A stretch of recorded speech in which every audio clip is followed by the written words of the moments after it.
welcome everyone today and thank you for being part of the latest webinar series of the Boutique Education Morning Teas. Usually these would be happening at our office and events space called Host in River Valley. Given the current situation, we're doing them obviously online. So if any questions come up regarding these, please feel free to reach out to any of the Boutique Education team and we'll get back to you with answers and ideas and a discussion about any of it as quickly as we can.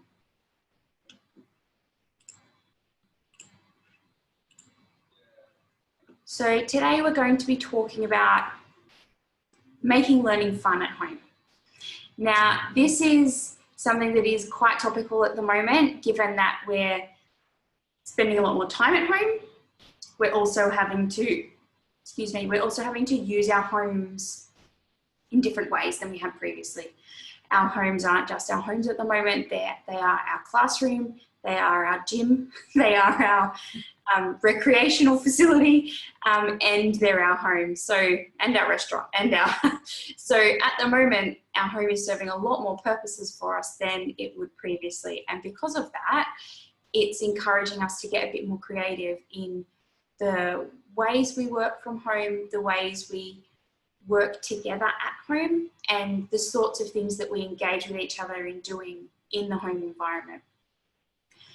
Speaking from experience having a couple of kids and having to run home-based learning, my children are younger than this age group we're going to be specifically referring to today, but it is a real juggling act to try and get some form of home-based learning completed, as well as completing your tasks and the requirements of the actual work life at home.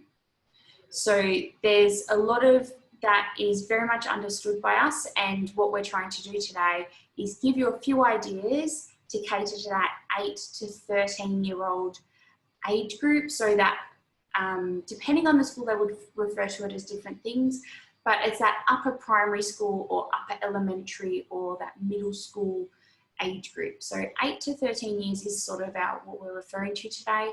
But as I did say previously, these ideas can be used with children in senior school, depending on how they can be adapted and depending on the student's learning style and learning interests. They can also be adapted as well for slightly younger students, depending on how you use them. But today we will be referring to that 8 to 13-year-old age group.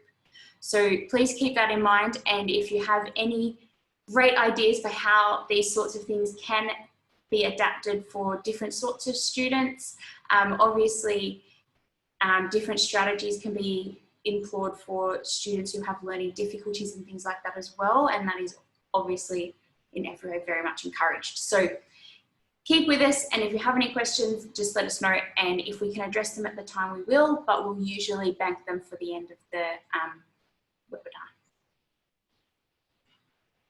So today we're going to run through some English-based ideas and some mathematics-based ideas.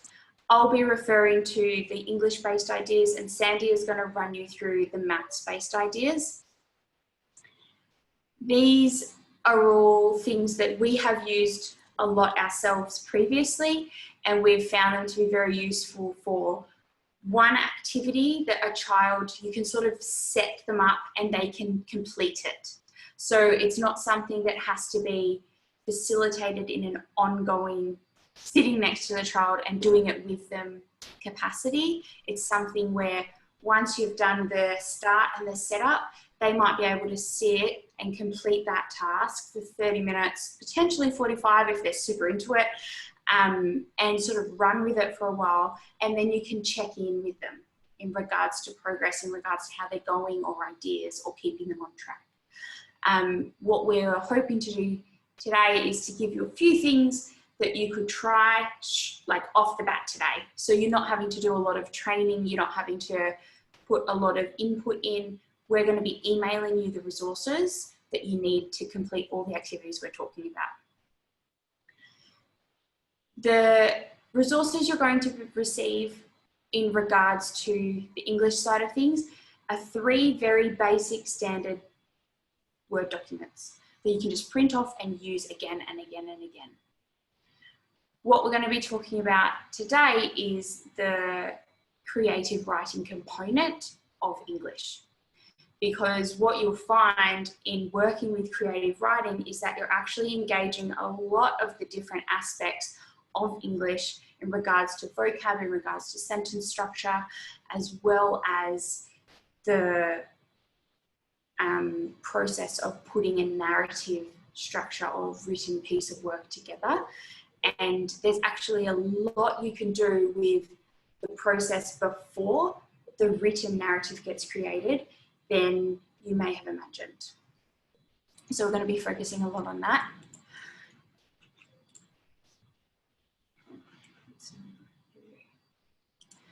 So I'll be talking today about the narrative arc. So you will receive this document. You will also receive this scaffold, which is a scaffold for talking about the introduction to a story. You'll also receive this. So literally, as I said, very basic, very simple to use resources that you can use over and over and over again. If you've used them 100 times, you can still use them 101 times. So don't worry about any of that. Sandy's going to go through different sorts of resources, but they're all going to be related to maths. So Yeah, go for it, Sandy. all right. So I'm just gonna hijack your screen share. If that's all right. Are you So okay? I will be going through more online resources for maths. So again, you'll get all these in the email with the links to these websites. So I'll be going through something called Prodigy, it's like a little maths game. Khan Academy, which you might be familiar with, which is more academic questions and practices that they can do, as well as timestables.com, which I think is really important for kids in that age bracket to have the fluency for their times tables. So this definitely helps them with that. And one more, which is a little resource that I created, which combines a bunch of different topics that they can do at home in kind of like a fun setting where they create a shop and can assign prices to things and yeah, just roll with it. Okay, so I'll pass back to Elise. Okay, thank you, Sam. Okay, so basically what we'll do is we'll start with the creative writing and then we'll move on to maths and then we'll open it up for questions. So that's going to be our standard structure for today. And then obviously if anyone has anything that they sort of think about after today's seminar that they want to contact us about, all our contact information will be up at the end as well. So feel free to contact us regarding anything you hear today, or if you want to discuss a different way of using something, by all means, let us know.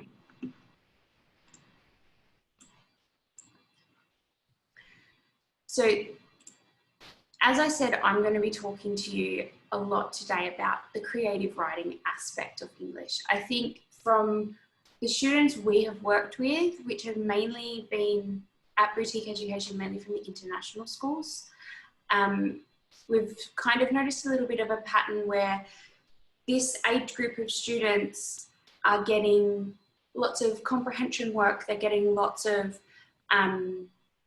vocab work, but they're not necessarily having that same focus on creative writing that they usually would be over a cycle within a classroom. So that's why we really wanted to focus on this today, because we feel as though it's something that the kids would normally be getting more of, or it might be tied into the lessons more consistently than it has been across the circuit breaker period.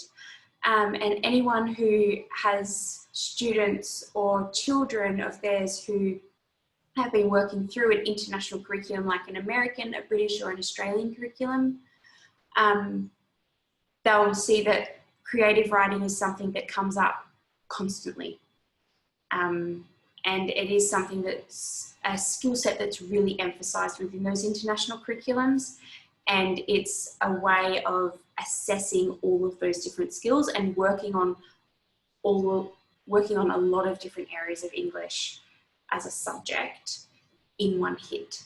So it's going to be the crux of what we do that's English related today.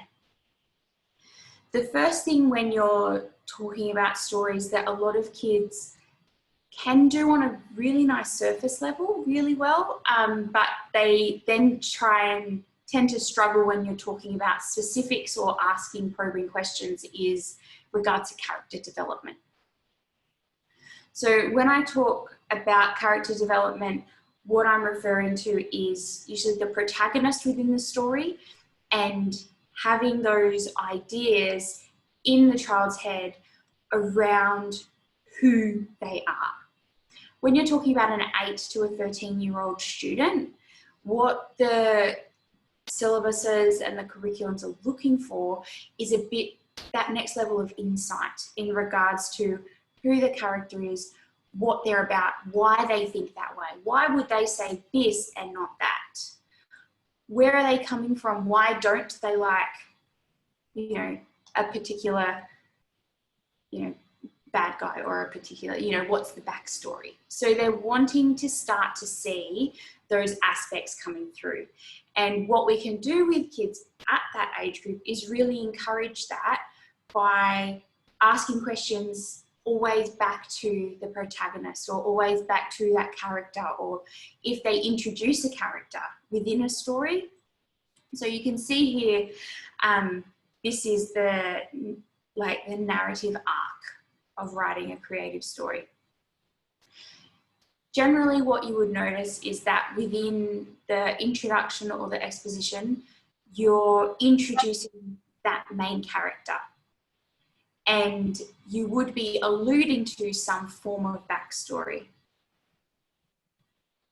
That backstory will then influence the decisions they make throughout the story and potentially how the story ends. Not that you have to have all the answers for those bits when you're developing a character, but you have to have part of that to give it a bit of substance. And it might be things that you allude to within the introduction that set up events for later. So we'll talk about that scaffolding, but at the moment, the real thing that you can do very easily with a blank piece of paper, an iPad, a computer, pencil, you know, you only need one of those things, or a pencil and a piece of paper to do it, is to get them to brainstorm the character. And what we do a lot with our students is we'll give them a blank piece of paper and say, okay, here's an idea. What sort of character are we going to be talking about today? Is it going to be, first of all, a character that is within a fictional story, or is it going to be a character that's within more of a, I was saying like non-fictional setting, but more of a day-to-day realistic setting of your story? So it gives them that option. Okay, am I going to go super imaginative, or am I going to pull back and work in what I see as a more realistic day-to-day setting for my story? It gives them that boundary already of, okay, I'm either going to be working on like monsters and aliens and superheroes, or in the day-to-day cityscape, for example, especially living in Singapore. And then they might go, oh, well, it's how they both collide. And you go, okay, great. Well, that means that we need aspects from both. So if they're going to collide, you have to include aspects of both so that when you make that bridge within your story, it makes sense. Get them to brainstorm different ideas around likes, dislikes, physical features. The biggest thing in this age group is that they want to start seeing the main character have some sort of emotional or mental interest in regards to some sort of an interesting aspect to the character that is internal. So yeah, they can have laser beams coming out of their eyes, they can fly, they can do all these sorts of things. But at the same time, what the curriculum's looking to build these students in at this point in time is those internal monologues. So talking about, you know, that they had a bad incident with a dog when they were little, and that's why his nemesis is a giant dog. Like, it can be as simple and streamlined as that. But it's just the fact that that gets alluded to at some point in the story, and then it comes up later in the story as well. So it gives the story that nice cyclical feel. That's what the markers in the curriculums are starting to look for this 8 to 13-year-old age group. Some sort of an insight into the protagonist in regards to their being and mentally where they're sitting and why they might have a particular view on the world or a particular dislike or a particular feeling for or against another character. So you can set them up, get them to create a character, bring it to you. When they bring their character to you, if you have capacity at that time to have the conversation, get them to present the character. Instead of just showing you the paper, get them to talk it through. Because what you'll always get is more information. So they might write down like something, for example, along the lines of, he's really tall. Yeah, cool. What's really tall? But how tall is really tall? Are we talking 10 foot? Are we talking 6 foot? Are we talking 20 meters? Where are we in really tall? So if they talk it through for you, you're going to, first of all, get more information, but what you might also see is they do have some of that backstory to their character, but they just haven't put it on the paper.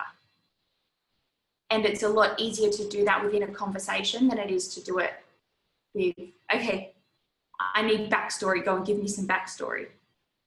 They'll sit down and go, oh, what do I do? How do I do that? But if you're having that 2-minute conversation with them, you go, oh, why do they do that? And then you can see them sort of go, well, because like they really don't like dogs. Well, why don't they like dogs? Other people like dogs. What is it about dogs that they don't like? So you can prompt them in that regard to get that information. Then when they're used to you asking those questions, they'll start producing it automatically. So if you're able to go, sit down, brainstorm, bring it back to you and present it to you, you'll get more from them and you'll get more insight into exactly the bits that they have thought about a lot, and then the bits where they were just trying to like fill in something on the page. So it helps guide you in regards to the areas that you're going to focus on in regards to your conversation with them. Once they've got that character, then I would use something like this. Now, this is just an example. This scaffold, a lot of the schools, classroom teachers will have their own set scaffolds that they use within the classroom. So if your classroom teacher already has something like this, then use the classroom one. Because that's what, first of all, will be introduced to the students within the classroom setting. It will be what they're used to using, and it will also be what the teachers will be marking towards.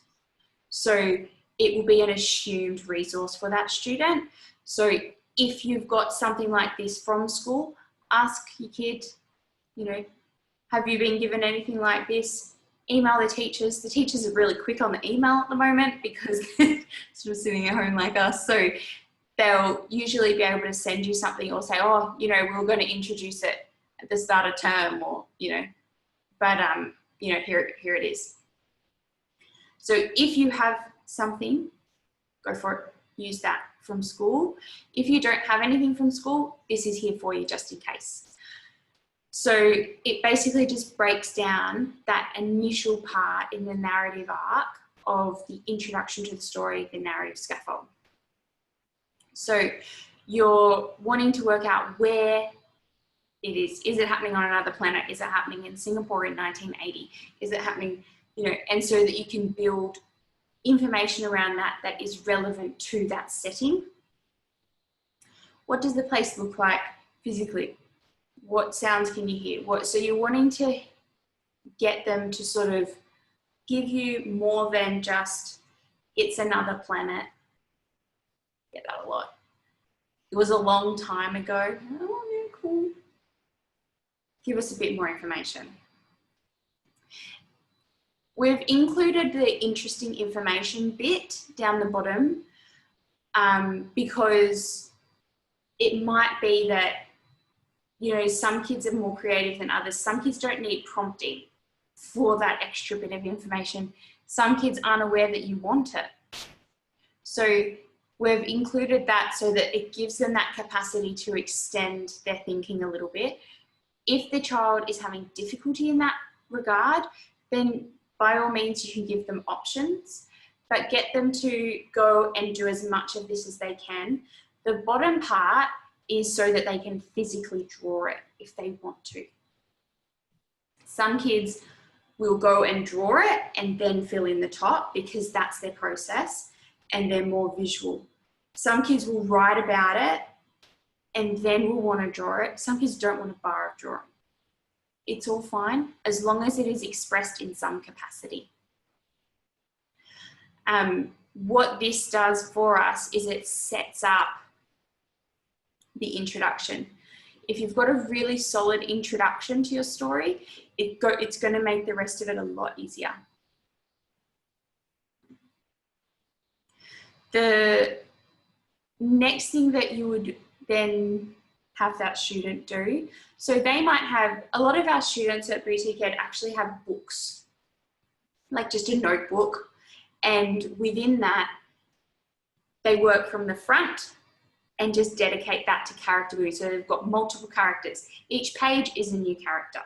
And so they can refer back to those characters and use them in different stories in different ways and use different aspects of that character in a different way. They work from the back of the book for settings. And so it might be that this character, which is their third character, and their fourth setting, we go, okay, create a story for us with those. And they have to sort of start thinking along those lines of, okay, if I've got this character and they're in this setting, what might the challenges be for that character? But also, how could that character thrive? So you want them to be thinking about both aspects because both things are going to become quite important when you're working with them on the conflict. So the thing that happens that initiates the drama in the book, in the story, how that drama reaches its climax, and then how it starts to resolve. The strengths and weaknesses of the protagonist, and also the setting that they're in and how that dictates their behavior is the thing that's going to influence those. So when you can get that information at the start and set it up, then it's going to make the rest of this process a lot easier. Once you've got your character, they've got a good setting, then you can just get them to dot point through this narrative arc of what sort of happens. They don't have to use all of the lines on the rising and falling action. As long as they've got something in each box and their ideas are logical and they make sense and they're well thought out, then they would be ready at that point to either structure the story verbally if you want them to present it, or write it out, depending on what the emphasis is. So the biggest challenge for a lot of the kids we find is that they'll not have set up the introduction in enough info and in enough detail to allow the rest of it to be easy. They'll sort of rush through the introduction. Oh, there was this dude who was a superhero and he, like, I don't know, hated this other dude. oh, okay, well, yeah, it happened in Africa. You're like, okay, let's explore that a little bit and get to know these characters a bit more. This dude you call and this other dude that he hated for some unknown reason. Let's explore those characters and work out why that is the case. Was it a misunderstanding? Did something actually occur that got them offside? Did they used to be friends and now they're not? Did they? So you can explore that. But the idea for today is that you would be able to set them up with, give me a character, give me as much information as you can, but I want to know, you know, those things. So who they are, what they're like, any special powers or interests they have, and something interesting about them in a mental or emotional way. Go do that. Come back, present it to me. Okay, ask questions. Okay, go away, either adapt, fix, elaborate, come back. Cool, now let's work out where the story starts. Go, do that. So there might be 4 or 5 conversations that you're having with the child across this period, and it might be that they go away at one point for 10 minutes and come back, and then half an hour and then come back. But what we're hoping is that it's something where they're getting a lot of work done and a lot of that thinking process done individually. And then your input is just that facilitating conversation at those different points throughout the process. And then what you're able to do is take it at the end and say, look what you have produced. You have done this. All I did was have a little chat with you at various points. So they're then also getting that real sense of success. You may want them to actually write the story out or actually present the story. Cool, go for it, absolutely. We can then focus later on editing the story and working out how it splits into the paragraphs and the actual sentence structure and things like that. But for the sake of this, it's more of a how can we give you something that you can set, they can go and do and come back to you in a way that allows you to still be either doing your job and working from home or getting, you know, if you've got 2 or 3 other kids in the house, you know, wrangling and sorting everything out as you go. So you might have one kid who's doing, you know, a mindfulness class in one room, and one kid's doing Mandarin in the other room, and then you've got this, you know, late primary school aged kid who doesn't have any classes set at the moment, but you know they really need something to do because the other kids are doing something, and otherwise they might go and start hounding that kid or, you know, interrupting classes or just getting really bored. So hopefully this is something that you're able to run with. And because of the nature of these resources, you're able to use it multiple times, and then they're able to compare and contrast between their stories or between their characters or their settings, or you can cross them over and give them that additional challenge. For the younger kids, some of the 12, 13-year-olds and so on will not be interested in this side of it. Some of them will be very interested in this side of it. But the younger kids, get them to actually draw what the book cover would look like for this story. Yeah, that's something that they might put 5 minutes of effort into, or it might be in a 1.5 hour project that gives you a lot of that time. So depending on your kid, these things are going to be more or less useful, but hopefully there's something within that that you can sort of take away and think about in regards to the child in your life that you're here today for, and something that we can either talk about a little bit more later if you do want some more ideas or want someone to bounce ideas off. Have any questions regarding, just reach out. We're always here for it. If there's anything that you have seen within that process and you think, I'm not sure how I'd have that conversation. Please let us know.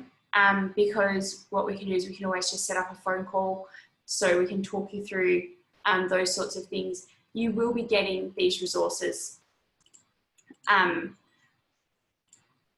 for everyone, and you will also be getting all the resources Sandy's going to be talking about as well. So if there's anything in regards to the creative writing side of things, please let us know. Math side of things, please let us know. Sorry, I just have a question. You can always definitely give students ideas for their stories. So a lot of the time within the curriculums, they'll get some form of stimulus for their idea. And that might be a poem, it might be a picture, it might be a sentence. By all means, if you want to be doing that as well, go for it. You can also do it as like a Google image search. So if you just put in story stimulus, something will come up. If you just say, ask the child, what is the topic of your story going to be? What's the general theme going to be? What's it going to be about? And they say monsters. And then just type that into Google, click images, and let them scroll through for a few minutes. And then say, okay, go away and create your character. So if you want to be giving them a certain topic, go for it, because they will do that in school. What we're wanting at the moment and what we have found is that the more, if you give it to them too broad and just say anything, then they'll go, If you give it too specific, then they'll go, oh, I don't know, that means nothing to me. But if you have that 1 minute, what's it going to be about? Monsters, aliens, soccer, you know, then they'll just go, oh yeah, maybe that, maybe wrestling, or maybe, I don't know, Cold War. You never know. So just do that with them and see how you go. At the moment, I'm going to pass over to Sandy. Sandy's going to take you through some math stuff. And then as, I'll just stop sharing that one. And then as we move through, oh, sorry, I've taken a lot longer than I expected to. Sorry, Sandy. All right. Pass over to you straight away. Go for it. Sure. All right. So the first resource that I'm going to be talking about is Prodigy. So all my students that I've done Prodigy with absolutely love it because it doesn't feel like work. It doesn't feel like they're doing maths because, oh, my teacher told me to, or oh, that's what we're doing in school. But it's because they're following the story created by the game. So what Prodigy is it's a role-playing game where the kids are wizard and they have to go around this world, battle monsters, cast their spells, and in order to cast the spell, they have to do a maths question. So it gives them purpose as to like why they need to solve the problems, and it motivates them to kind of do the maths. So Prodigy is for 1st to 8th grade, so some of the younger kids outside of this age bracket can use this as well. And so when you're setting up an account for your child, you can choose which grade you want them to be at. So because we're at the end of the school year now, you can kind of put them in their current grade and it won't throw them straight into questions from that grade, but rather gradually build them up to sort of test their foundation and, you know, build up their confidence and their fluency with each topic. Prodigy is also very adaptive in that if they notice that your child might be struggling with a specific question from that topic, they will tone it back and be like, okay, let's go through the basics again and then build up to where they should be. With Prodigy as well, you can set up a parent account, which will let you kind of monitor the progress of your child. So which topics they've done, how they've done in each topic as well, you know, how long they've spent playing the game, how many questions they've answered, that kind of thing. And you can also set them goals, so like how many questions you want them to answer. And it'll give you kind of like the strong areas and their weak areas where they need more help with, that kind of thing. I can show you a few screenshots on what the game looks like. So this is an example of how each question is set. So if they're working on an iPad, for example, then they have the ability to use the touch screen to kind of sketch out their working, that kind of thing. If not, pen and paper is perfectly fine. And each question also has little hints and stuff if they get stuck. So some of them will be multiple choice questions, some will be like manual input questions, but it'll give them a chance to try and figure it out for themselves before they move on to harder questions. Yep, so that is Prodigy. The next one you may all be familiar with because schools have started to use this as well, and that is Khan Academy.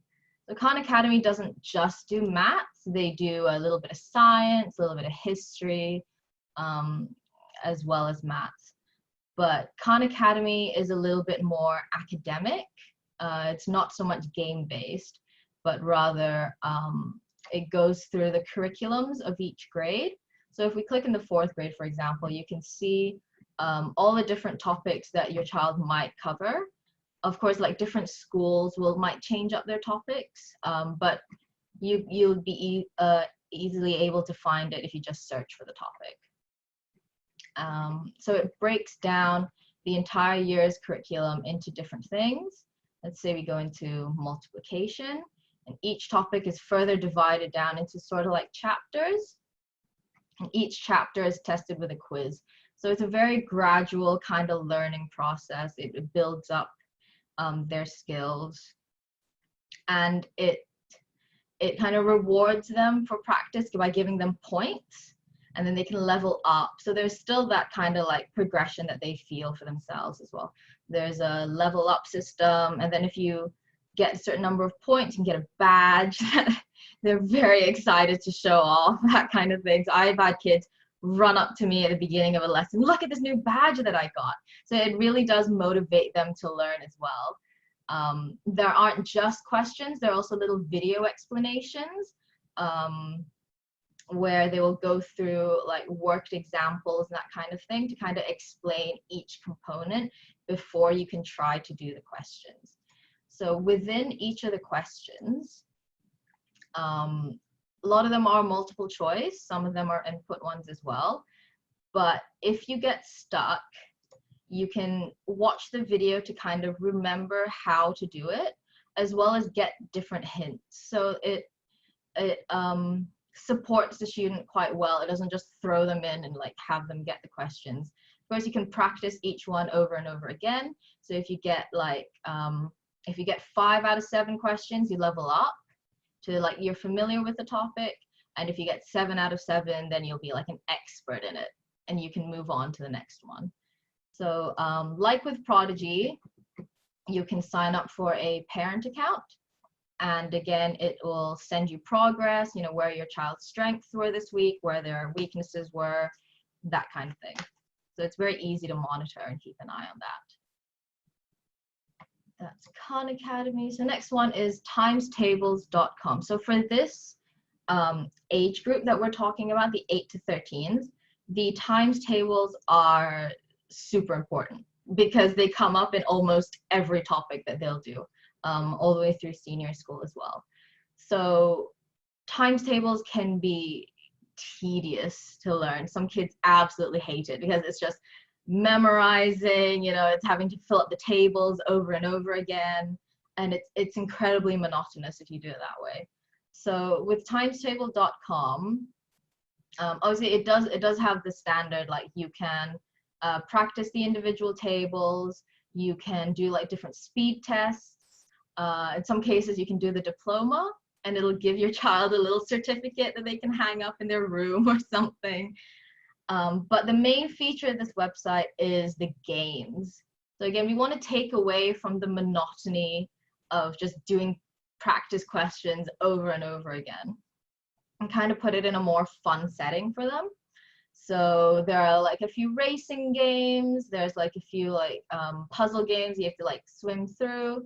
There's even like a burger making game where the ingredients match up to the answers of the times tables.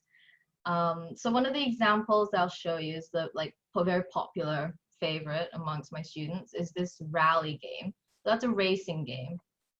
And within it, as with most other games, you can choose specific times tables that you want them to practice. So you can start off with the ones that they're more familiar with and then slowly build up to that. But the main the main goal of this game is to do the tournament, which will start them off with the sort of easier times tables, which is like 1, 2, 5, and 10, and then slowly build them up. So level 2 will include the 4s and 6s, for example. Level 3 will include 7s and 8s. And the main aim of these is to collect stars, because then that's where the game setting kind of comes in. They want to collect stars so that they can upgrade their car, they can buy new parts, make it go faster, etc. So that's kind of like the goal that they're working towards. Yeah, so that is times tables. Yep. And finally, we have a little resource that I kind of created, which I find has worked well for students across a variety of topics. So what they could do themselves, especially if they have siblings, is just gather things from around the house, like any toys lying around. They can use like forks and spoons, water bottles, literally anything they can get their hands on in the house, and they can set up their own little shop. They can assign their prices to each of these items and then kind of have a go at buying and selling. So this works with things like money, having to add and subtract money, having to work with decimals, having to add up multiple numbers, having to subtract and carry over from a number of places because they'll have to calculate change. So for some of the younger students, this is great for getting them introduced to working with decimals and keeping place value in order. So organizing their work and that kind of thing. For some of the older students, you can incorporate things like multiplication.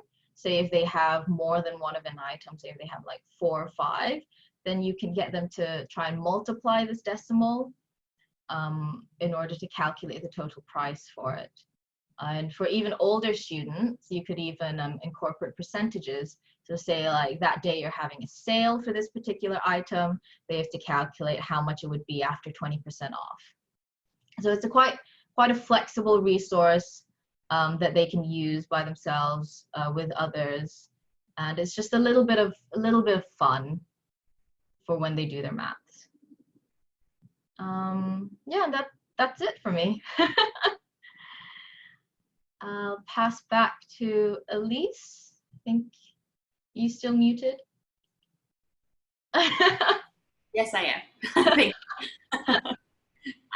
Yeah, thanks, Amy. Very good. So the online resources that Sandy was talking about are things that you can obviously with your parent account monitor as well. Yeah. That information can be forwarded back to the classroom teacher as well. If you want to get any guidance from the classroom teacher in regards to specific topics or specific points to start for your child, get in touch with them. They're usually, especially Khan Academy, they're usually very familiar with those. So get in touch with the classroom teacher and see if they have any tips or tricks in regards to place to start. The other thing would just be you'd be able to get a bit of a cue given the work that's been handed out in their actual classrooms. But anything that's game-based is always going to be a bit of a winner for this age group, isn't it? Now, I do have a question from one of our participants that I just wanted to address for everyone, because it is definitely something that comes up very commonly, especially, don't mean to rag on the boys, but especially with the boys in this age group, and that is where their ideas might not be perceived as very creative. So the example that we've been given is, if her son is hungry, then his character is hungry. And that's something that we see a lot. Yeah, well, I've got, I enjoy Minecraft, so all of my stories relate to Minecraft, and they're all about the different avatars, and they're all about this or that. So what I have done with these students previously is given them 2 chances to just run with those ideas. Say, yep, go for it. If they're hungry, fine. But I think that you can make that more interesting. Bring it back to if that's something they would actually be interested in reading. The other thing you can do with them is, if they're into reading books, then use that in regards to some of the ideas that that authors come up with in regards to the books that are their favorite to read. Like, if they're a big fan of a particular author, especially one that's like really creative, like Roald Dahl, who creates these whole other worlds, then you can sort of say, is that a Roald Dahl worthy question, like answer? Like, what level are we looking at? So you can bring it back to their point of interest. If they come up with those ideas, it might be because they've been given a specific topic and they're not particularly interested in that topic. It might be that they're just not feeling it that day, or that it's a particular situation within a story that they're not exactly sure how to navigate. So in those situations, feel free to give them multiple ideas, but I would always encourage them to come up with something else. They can choose your idea, but they still have to come up with another one as well. So you're giving them that scaffold of, these are the sorts of things that you could do within your setting with the character you've developed that would make sense. Or we could come up with something completely different. So going through that process with them and showing them that there are ideas and you can follow the logic, yeah, cool. But can we make it more interesting? Can we make it a bit more crazy, a bit more out there, a bit more fascinating for yourself to read or for someone else to read this story? Whenever I'm working with a student who's doing that, whenever they're writing a story, I'm always writing one parallel as well. So we're going through the same process with our different stories together in regards to the scaffolding and the building and the planning. If they come up with an idea and I'm kind of like, come on, man, you can do better than that, then I'll try and come up with something that is as out there and different and like crazy that still fits as possible, to sort of show them the scope. And I was like, well, technically it could happen. And they'll go, oh, well, maybe the next time they write a story, they'll take part of that, because part of it is giving them permission to have these big elaborate ideas and then working with them to work out a way that it fits. So the other thing that it might do is you might encourage them to start a choose your own adventure sort of story where it has the same start, but it goes in different directions. So they might end with 3 different stories from the same introduction. And that's because the complication, the conflict within their story is, sorry, I'm just trying to do 2 things at once. I'm trying to screen share. Their conflict in each of them is different. So they might have the same introduction with the same character, the same protagonist, but the conflict is different, which creates different action and different resolution. So encourage them to be going, okay, well, that's one way we can go. Now I want you to go and try and make it as opposite as possible to that story? How can you go from the same spot and end up somewhere completely different? So encouraging them to do that with the same story. If they've got a good friend who's in their grade, who's working on the same thing, get them to write a story for the friend. This age group, 8 to 13-year-olds, the parents' input starts to mean a lot less than their peer input and their peer relationships. This is when that shift is happening, is this time. So the parents' ideas all of a sudden go from, that's a really great idea, to, that sucks, Mom. Why? Like, come up with a good idea. So if they've got a friend who's in their class or just in that same age group in a different school, doesn't matter, get them to write the story knowing that that person is going to read it. Because what they're going to want to do is make it good so that person likes it. Because they're going to want positive peer-based reinforcement. And if there's a family friend, or if they have a close relationship with a grandparent or something like that, then use that relationship. And say, okay, we're going to do a practice one, and then we're going to do one that we're going to send to Fred down the road, or to grandma, or to someone, to see what they think of it.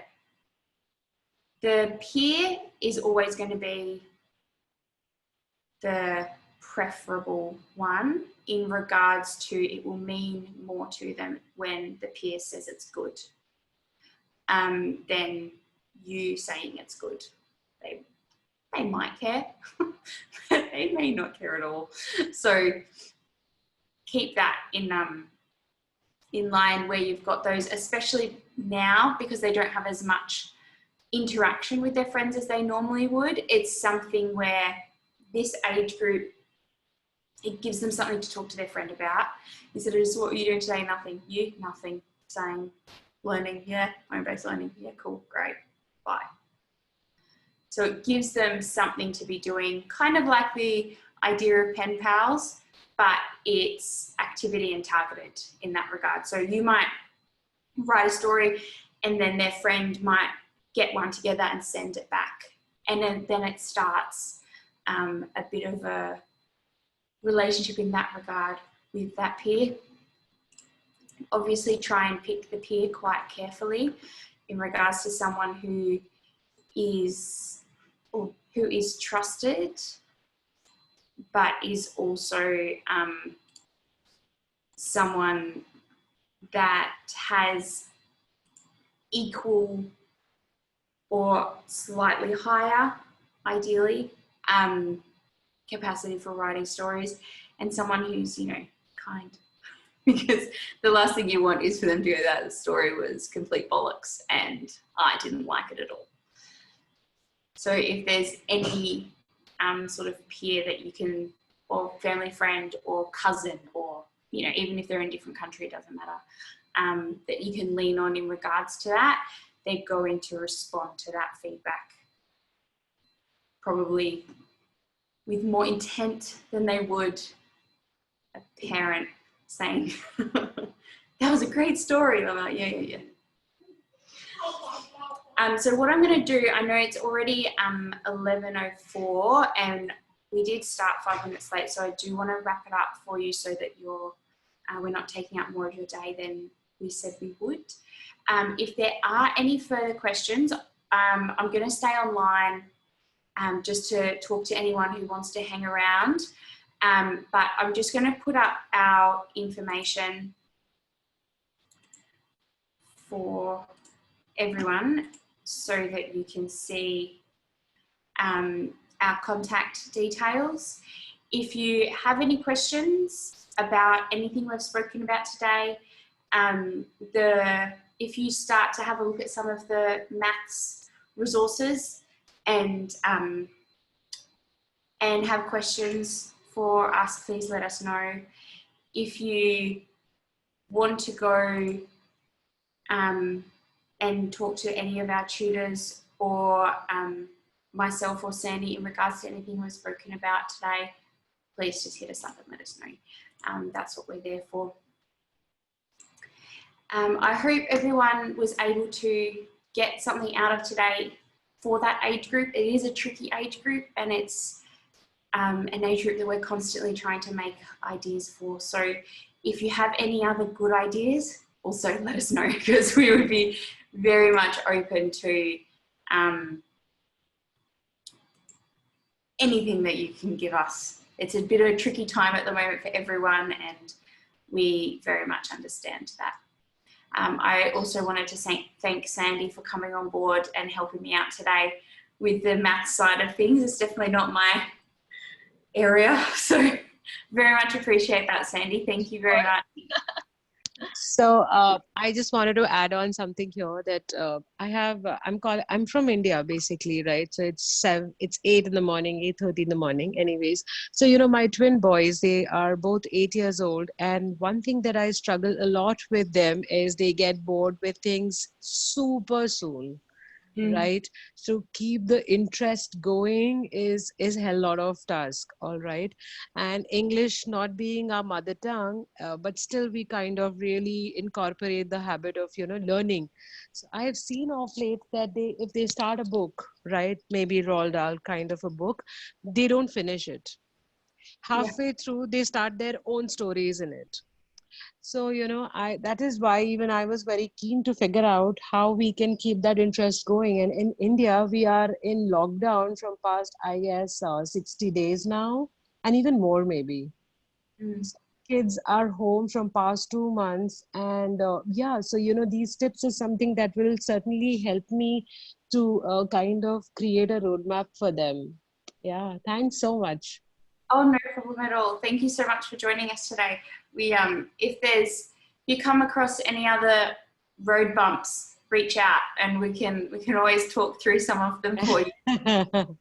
Yeah, I think it's a learning experience for we as a parent also, because we have never experienced this, that, you know, kids are completely at home all the time. You know, we have never experienced it. So, you know, starting from opening up a YouTube yoga classes for kids and making them do things right in the morning, to finishing up something again on YouTube is what we are doing every day. Yeah. And Yeah. having some form of structure is always very helpful. So I'm sure they'd be getting more out of it than you think they are too. Don't worry. Yeah, so I think pictures, as you said, that pictures are a good mode and method to show them, and then we ask them to create a story, right? Is that what you meant? Yes, exactly right. Yeah, yeah. Because what we want to be encouraging is their own. Their creative thinking. When they're sitting in the exam and they're given a stimulus, they can't fall back on Google or a chat with mum or anything like that. It has to come internally. So the more they've practiced that, it's like any skill, any muscle, the more times that you've practiced doing it in different ways, the more experience they have to draw on. All right. Thank you. Absolutely, no problem. Okay, so we're going to stop there. If there's any more questions, please just let us know. I'll hang around for another 5 and answer anything that comes up. But again, thank you, Sandy, for today. Really appreciate it.